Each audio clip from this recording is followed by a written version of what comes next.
तर good morning. तर आपण नेक्स्ट टॉपिक बघत आहे कायनेटिक थेरी ऑफ गॅसेसचा, ते म्हणजे रेडिएशन.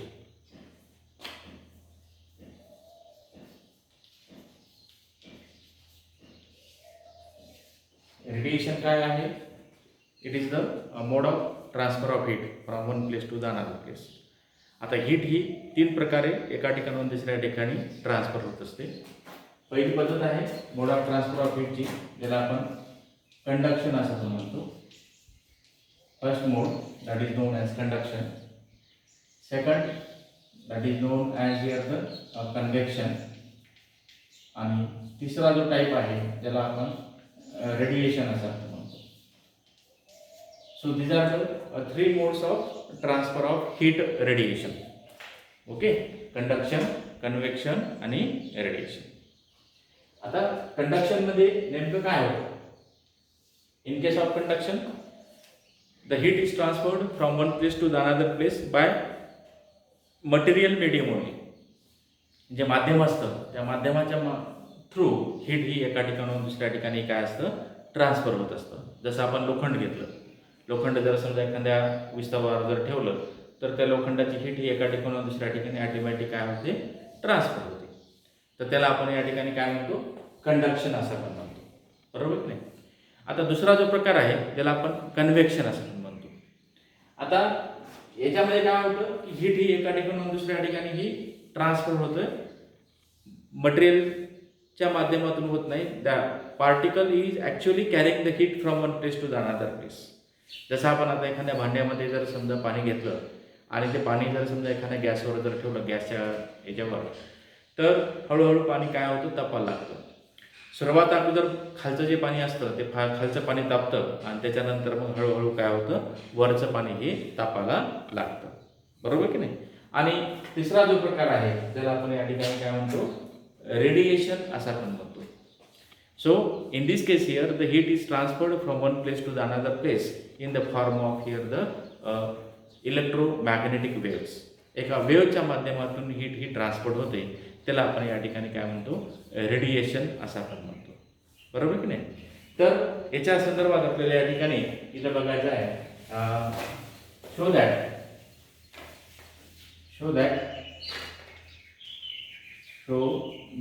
असा एक प्रश्न विचारला जातं, A + R + T = 1. असा प्रश्न एक परीक्षेमध्ये विचारला जातो तुम्हाला.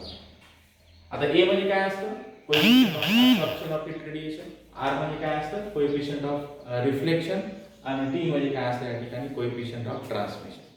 Coefficient of absorption, coefficient of reflection आणि coefficient of transmission of heat radiation. तर ह्याचं इक्वल आपल्याला या ठिकाणी 1 दाखवलं. मग आपण काय कन्सिडर करूया की एक बॉडी इथे विचारात घेतलेली आहे आणि या बॉडीमध्ये आपण या ठिकाणी क्यू एवढी हीट आपण काय केली, इन्सिडेंट केली. Q is the amount of heat which is to be get incident on that body here.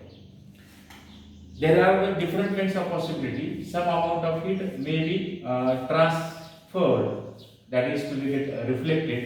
Some amount of heat is to be get absorbed, and some amount of heat may be transmitted.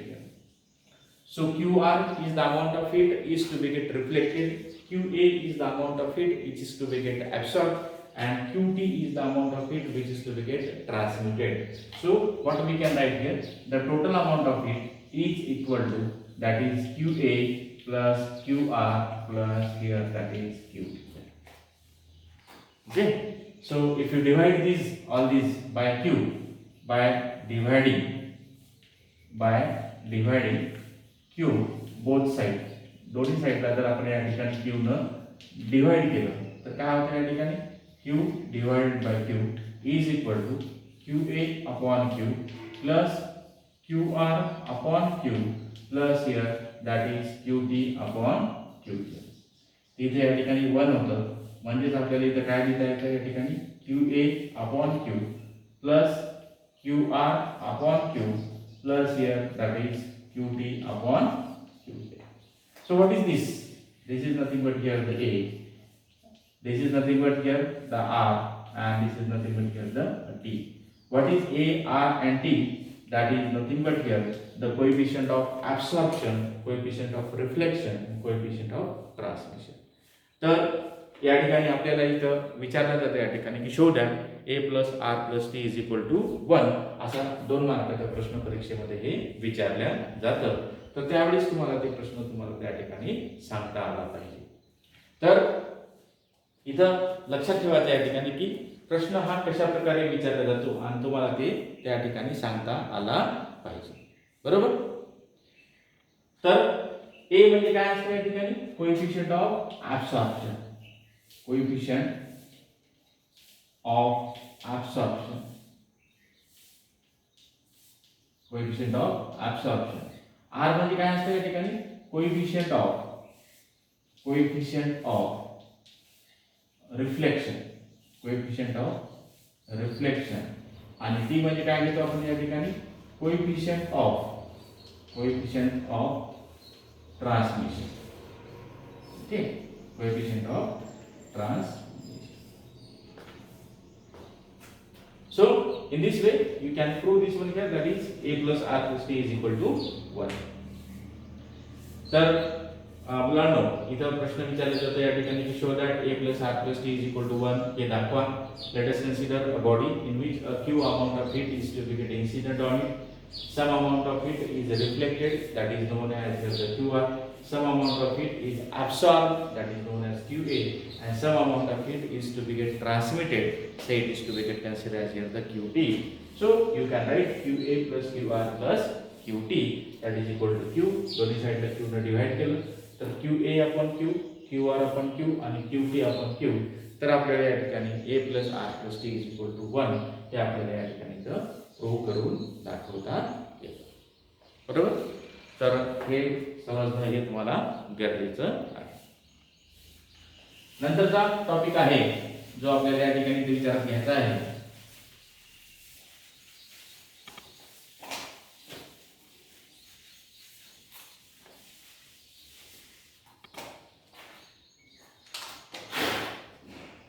ते नंतरचा topic आपल्याला इथं emissive power. Emissive power. आता emissive power कशाला दर्शवतात E न दर्शवल्या जाते. त्याचा फॉर्म्युला आहे Q upon A T. E ला आपण या ठिकाणी काय म्हणतो इमिसिव्ह पॉवर. आता इमिसिव्ह पॉवर म्हणजे नेमकं काय असतं. It is the ratio of the amount of heat incident per unit area per unit time. That ratio that is to be get known as here the emissive power. It is the amount of heat incident per unit area per unit time. Per unit area per unit time. आता याचा SI unit काय. Heat कशामध्ये मोजलं जातं kilo calorie मध्ये. Area कशामध्ये मोजला जातो metre square मध्ये आणि टाइम या ठिकाणी second. So this is nothing but here the SI unit of the emissive power. आता इमिसिव्ह पॉवर काय असतं दोन बॉडीसाठी असतं. Emissive power for ordinary body, emissive power for the perfectly black body. आता परफेक्टली ब्लॅक बॉडी काय आहे आपण या ठिकाणी थोडक्यात बघूया. बरोबर नाही. So what do mean by emissive power. It is the ratio of amount of heat incident per unit area per unit time. That ratio that is to be get called as here what the emissive power. That is E is equal to Q upon A into T here. SI unit आपण या ठिकाणी घेतलं kilo calorie per metre square second. Kilo calorie per metre square second. तर अशा प्रकारे आपण या ठिकाणी इथे इमिसिव्ह पॉवर म्हणजे काय असतं हे आपण या ठिकाणी इथं बघितलं. आता आपण बघणार या ठिकाणी की परफेक्टली ब्लॅक बॉडी म्हणजे नेमकं काय असतं. How do construct the perfectly black body. Perfectly black body. Black body. Okay. आता याच्यामध्ये काय असतं या ठिकाणी की एक अशा प्रकारचं एक कोनिकल प्रोजेक्शन असतं. म्हणजे ही डायग्राम्स आपल्याला या पद्धतीने काढता येईल. बरोबर. There is a hollow metallic cylinder that is to be get lies अशा प्रकारचं. And in front of this one here there is a conical projection that is to be get given, and like this here the diagram that is to be get drawn. Okay, अशा प्रकारे ही diagram तुम्हाला या ठिकाणी इथं draw करता येईल. There is one coating that is to be get given of lamp black. अशा प्रकारचं त्याच्या इनर साइडला एक लॅम्प ब्लॅकचं या ठिकाणी इथं कोटिंग दिलं जातं. There is a coating of lamp black that is to be get given, and over to this one here there is one nickel polish that is to be get given outside this one here. याच्या बाह्य साइडला या ठिकाणी काय केलं जातं, एक nickel polish या ठिकाणी इथं दिलं जातं. And here there is a empty space that is to be get available, that is the air that is to be get circulated in between that one here. Okay, तर या ठिकाणी इथे हे निकेल पॉलिश आपण या ठिकाणी दाखवत आहे, निकेल पॉलिश. नंतर हे लॅम्प ब्लॅक आपण या ठिकाणी घेतलेला आहे, lamp black. and here this is the conical projection, the conical projection that is to be given. So what is perfectly black body? So it is that body in which whatever may be the heat which is to be get incident on it, the total amount of heat is completely get absorbed. Whatever may be the heat which is to be get incident on the body, the total amount of heat is to be get completely get absorbed. That body that is to be get known as a perfectly black body. त्या बॉडीला आपण या ठिकाणी काय म्हणतो, perfectly black body अशा